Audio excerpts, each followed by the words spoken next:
الحمد لله رب العالمين، أشهد أن لا إله إلا الله وحده لا شريك له، وأشهد أن سيدنا ومولانا محمدا عبده ورسوله. أما بعد، فأعوذ بالله من الشيطان الرجيم. بسم الله الرحمن الرحيم.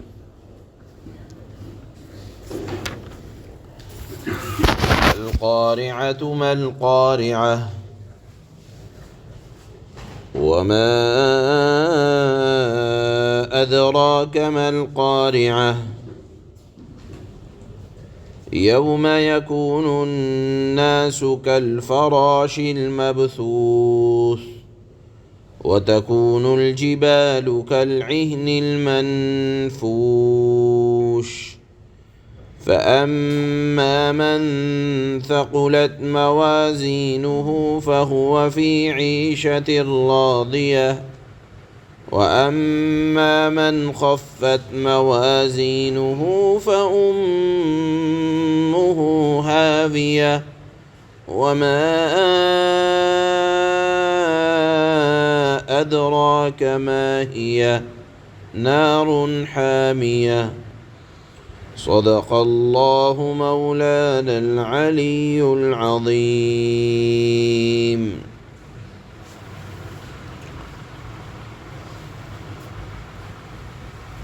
قارعہ، القارعہ اس کے معنی آتے ہیں اچانک آ جانے والی مصیبت، کھڑکھڑا دینے والا حادثہ۔ یہاں القارعہ سے مراد ہے قیامت، چونکہ قیامت بھی ایک عظیم اور بڑا حادثہ ہوگا،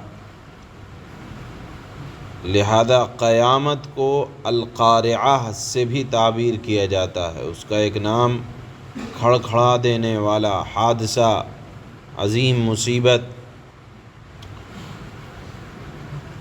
یہ سورہ قارعہ یہ مکی دور کے اللہ کے نبی صلی اللہ علیہ وسلم کا قیام جب مکہ میں تھا، اس وقت یہ صورت نازل ہوئی۔ قرآن کا ایک انداز یہ ہے کہ اللہ پاک جب کسی مضمون پر زور دینا چاہتے ہیں تو اسے پہلے سوالیہ انداز میں سامنے رکھتے ہیں، پھر اس کا خود ہی جواب دیتے ہیں۔ مثال کے طور پر القارعہ وہ کھڑکھڑانے والی چیز، ما القارعہ کیسی ہے وہ کھڑکھڑانے والی چیز۔ جب اللہ نے یہ جملہ کہہ دیا تو اب مخاطب کے ذہن میں آئے گا کہ جب اللہ سوال کر رہے ہیں اور پھر خود ہی جواب دے رہے ہیں، وما ادراک ما القارعہ، آپ کو کچھ معلوم ہے کہ کیسی ہے وہ کھڑکھڑانے والی چیز، وہ عظیم حادثہ کیسا ہے؟ اگر اللہ سادہ سا ایک مضمون بیان کرتے تو ہو سکتا ہے توجہ اس بات کی طرف نہ جاتی، لیکن سوال بھی خود ہی قائم کیا اور خود ہی جواب دے دیا تاکہ پڑھنے والے یا سننے والے کے ذہن پر اس کا اثر زیادہ انداز سے ہو۔ چنانچہ فرماتے ہیں اللہ، یوم یکون الناس کالفراش المبثوث، اس کے بعض آثار کا بیان سن لو کہ میدان محشر کے دن یا میدان محشر میں لوگ اس طرح حیران و پریشان پروانوں کی طرح بکھرے ہوئے ہوں گے۔ پورا میدان محشر بھرا ہوا ہوگا، جس طرح برسات میں برساتی کیڑے مکوڑے یا پروانے جن کو کہا جاتا ہے، جو غول کے غول بارش کے دنوں میں نکلتے ہیں اور صبح میں وہ زمین پر ڈھیر ملتے ہیں، اللہ پاک فرماتے ہیں کہ یہی عالم ہوگا کہ میدان محشر بھرا ہوا ہوگا، سارے جہاں میں لوگ بکھرے پڑے ہوں گے، اور پھر ڈھیر کے ڈھیر ایسے کہ جیسے پروانے حیران و پریشان زمین پر ادھر ادھر ہوتے رہتے ہیں۔ اللہ نے وہی نقشہ کھینچا، یوم یکون الناس کالفراش المبثوث، کہ جس دن، یعنی قیامت کے حالات کو سننا ہے تو سمجھو کہ جس دن لوگ میدان حشر میں پریشان پروانوں کی طرح ہو جائیں گے۔ وَتَكُونُ الْجِبَالُ كَالْعِهْنِ الْمَنْفُوشِ۔ دوسرا مضمون اللہ نے قیامت کے سلسلے میں یہ بیان فرمایا کہ حشر والے دن جس دن سب کو جمع کیا جائے گا، پہاڑ آپ کو ایسے نظر آئیں گے جیسے رنگین دھنی ہوئی روئی کے بڑے بڑے تودے ہوں۔ آدمی کے ذہن میں پہاڑ اپنے وزن کے اعتبار سے، اپنے جسم اور جسامت کے اعتبار سے آدمی کے ذہن پر ایک ہیبت ناک اثر ڈالتا ہے کہ یہ بڑا بھاری بھرکم وجود والی مخلوق۔ اللہ نے فرمایا کہ یہ پہاڑ رنگین دھنی ہوئی روئی کے بڑے بڑے تودے کی طرح ادھر سے ادھر ہوں گے۔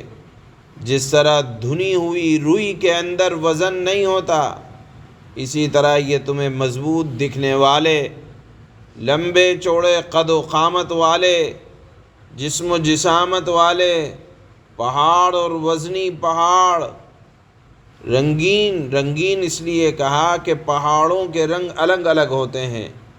کسی جگہ کے پہاڑ کے پتھر کالے ہوتے ہیں، کہیں وہی سرخ ہوتے ہیں، کہیں وہی پہاڑ اور کسی رنگ کا نظر آتا ہے۔ چنانچہ ہر جگہ کے پہاڑ جب مختلف جگہ ہوں گے میدان محشر میں تو اس کو کہا کہ رنگین، اسی لیے کہا کہ پتھروں کے رنگ مختلف ہوا کرتے ہیں۔ پھر اللہ فرماتے ہیں فَأَمَّا مَن ثَقُلَتْ مَوَازِينُهُ فَهُوَ فِي عِيشَةٍ رَاضِيَةٍ۔ بار بار اللہ نے قرآن میں یہ مضمون اس وجہ سے بیان فرمایا کہ کوئی آدمی یہ نہ سمجھ لے کہ اس دنیا کی زندگی کا کوئی آخر نہیں ہے، بلکہ بار بار یہ سبق دہراتے رہتے ہیں، بار بار یاد دلاتے رہتے ہیں کہ آدمی کبھی نہ بھول پائے کہ اس دنیا کی زندگی کا ایک انجام ہے، اور پھر اسے مر کر اللہ کے دربار میں حاضر ہونا ہے، اور پھر وہ زندگی ہمیشہ کی زندگی ہوگی، اور اس ہمیشہ کی زندگی سے پہلے اپنے دنیا کی زندگی کا حساب و کتاب دینا ہوگا۔ اسی حساب و کتاب کے بارے میں اللہ فرماتے ہیں فَأَمَّا مَن ثَقُلَتْ مَوَازِينُهُ، جس کا نام اعمال میزان پلہ بھاری ہوگا تو وہ خاطر خواہ آرام میں ہوگا، اور وَأَمَّا مَنْ خَفَّتْ مَوَازِينُهُ، جس کا پلہ ہلکا ہوگا تو فَأُمُّهُ ہاویہ، اللہ نے فرمایا کہ اس کا ٹھکانہ ہاویہ ہوگا۔ پھر خود سوال کرتے ہیں کہ وَمَا أَدْرَاكَ مَا هِيَ، آپ کو معلوم ہے کہ وہ ہاویہ کیا چیز ہے؟ اللہ نے فرمایا نار حامیہ، کہ وہ ایک دہکتی ہوئی آگ ہے۔ یعنی نامہ اعمال جن کا ہلکا، ان کا ٹھکانہ ہاویہ مراد ہے دہکتی ہوئی آگ، اور جن کا نامہ اعمال بھاری ہوگا ان کا ٹھکانہ، ان کی زندگی خوش عیشی والی من مرضی کے مطابق ہوگی۔ یہاں ایک بہت اہم مضمون ہے جس کی طرف توجہ دلائی ہے، وہ یہ کہ اللہ کے ہاں نامہ اعمال کا وزن ہوگا، نیکیاں گنی نہیں جائیں گی کہ اس نے اتنے قرآن پورے کیے تھے، اتنے روزے رکھے تھے، یا اتنے نیک اعمال کیے تھے، گنتی نہیں ہوگی۔ اللہ کے یہاں اعمال کا وزن ہوگا، تولا جائے گا۔ کسی کے اعمال ہوں گے مختصر، فرائض کے علاوہ نوافل بہت کم، لیکن جتنے ہوں گے ان میں اعمال کا وزن اخلاص اور سنت کے مطابق ہو جانے کی وجہ سے بڑھ جائے گا۔ لہذا شریعت، اسلام، دین ہمیں اعمال کے اندر وزن پیدا کرنے کی تاکید کرتا ہے۔ اللہ کے ہاں اعمال کی زیادتی کا اعتبار نہیں ہے، اعمال کے وزن کا اعتبار ہے۔ لہذا اس بات کو جب بھی کوئی عبادت کی جائے، مختصر اگر ہو رہی ہے کوئی بات نہیں، لیکن اس کے اندر جان پیدا کرنے کی کوشش کی جائے کہ اللہ کے ہاں اعتبار کثرت کا نہیں ہے، گنتی کا نہیں ہے، اللہ کے ہاں اعمال میں وزن کا اعتبار ہے۔ اللہ قیامت کے دن اعمال کو تولیں گے، گنا نہیں جائے گا۔ چنانچہ فرمایا اللہ نے، جس کا پلڑا بھاری وہ خاطر خواہ آرام میں ہوگا، اور جس کا پلڑا ہلکا اس کا ٹھکانہ ہاویہ ہوگا۔ اور پھر ہاویہ یہ ایک دہکتی ہوئی آگ کا ایک منظر ہے۔ علماء نے بیان فرمایا کہ 3 طرح کے لوگ ہو جائیں گے۔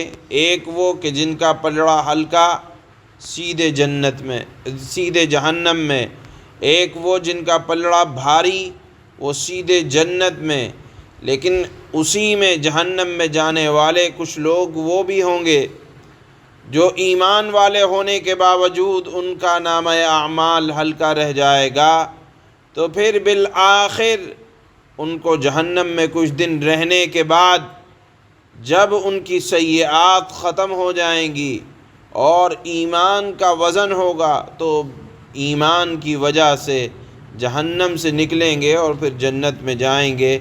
یہ مضمون اللہ نے قرآن کریم کی سورہ اعراف میں بیان بھی فرمایا ہے۔ بہرحال آج کی اس سورہ قارعہ کے اندر اللہ نے قیامت کے دن کی منظر کشی فرمائی ہے، اس کو قارعہ سے تعبیر فرمایا، اور اس صورت کا ایک بنیادی مضمون یہی ہے کہ اللہ قیامت کے دن اعمال کی گنتی نہیں کریں گے بلکہ اعمال کا وزن دیکھا جائے گا، اور اعمال کے اندر وزن، نیکیوں کے اندر وزن پیدا ہوتا ہے سنت کے مطابق اس عمل کو کرنے کی وجہ سے۔ چنانچہ اللہ فرماتے ہیں، بسم اللہ الرحمن الرحیم، شروع اس اللہ کے نام سے جو سب پر مہربان ہے، بہت مہربان ہے۔ القارعہ، یاد کرو وہ واقعہ جو دل دہلا کر رکھ دے گا۔ ما القارعہ، کیا ہے وہ دل دہلانے والا واقعہ؟ وما ادراک ما القارعہ، اور کیا تمہیں معلوم ہے وہ دل دہلانے والا واقعہ کیا ہے؟ یوم یکون الناس کالفراش المبثوث، جس دن سارے لوگ پھیلے ہوئے پروانوں کی طرح ہو جائیں گے۔ وتکون الجبال کالعہن المنفوش، اور پہاڑ دھنکی ہوئی رنگین اون کی طرح ہو جائیں گے۔ فَأَمَّا مَنْ ثَقُلَتْ مَوَازِينُهُ فَهُوَ فِي عِيشَةٍ رَاضِيَةٍ، اب جس شخص کے پلڑے وزنی ہوں گے تو وہ من پسند زندگی میں ہوگا۔ وَأَمَّا مَنْ خَفَّتْ مَوَازِينُهُ فَأُمُّهُ هَاوِيَةٌ وَمَا أَدْرَاكَ مَا هِيَهْ نَارٌ حَامِيَةٌ، اور وہ جس کے پلڑے ہلکے ہوں گے تو اس کا ٹھکانہ ایک گہرا گڑھا ہوگا، اور تمہیں کیا معلوم کہ وہ گہرا گڑھا کیا چیز ہے؟ نار حامیہ، وہ گہرا گڑھا ایک دہکتی ہوئی آگ ہے۔ اللہ ہم سب کی حفاظت فرمائے۔ سبحان اللہ۔